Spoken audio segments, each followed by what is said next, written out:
Now, valuation and goodwill is something that's been interesting accountants around self-assessment season for a while now. Paula, would you be able to talk us through any sort of tips for 2017? Certainly, Tom. One of the reasons we've chosen this topic is there is an increased inquiry into the valuations placed on goodwill.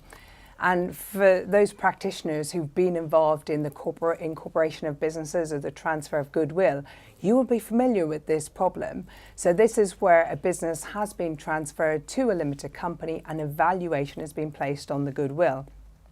And that valuation isn't agreed with HMRC in advance, and it goes on to the tax return and the revenue may inquire into it. Now, the difficulty is if you haven't been involved in the transaction and you're trying to deal with the tax return, well, how do you deal with the valuation aspects? Well, first of all, let's hope your client has a valuation. In a number of cases I've seen, there are no valuations in place. Someone has plucked a figure based on past profits and said, well, I think my business is worth X. Now, we all know the principles of valuation for tax purposes: willing buyer, willing seller, arm's length transactions. But what you're looking at is what value can you place on the business if it was independent third parties? And the multiples tend to vary, whether you're looking at a profits basis or if you're looking at a consultancy kind of business, the revenue will generally go for a multiple of turnover. So it's making sure the valuation stacks up. It's also making sure that there's some paperwork to back up the transaction. You'd be surprised the number of people who've transferred substantial businesses into limited company and have absolutely no paperwork to back it up.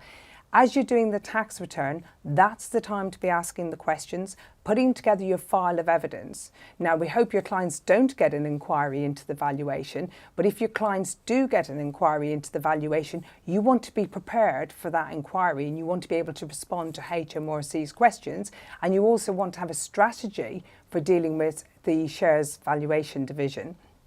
And also, it's looking at, well, what rate of tax are you paying on the disposal of goodwill? So if you're looking at something that qualified for entrepreneurs relief, well, first of all, are you sure entrepreneurs relief is available?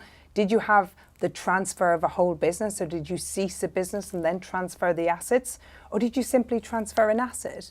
Now, if your client has simply transferred an asset, they may not be eligible for entrepreneurs relief. So it's checking that little point there as well.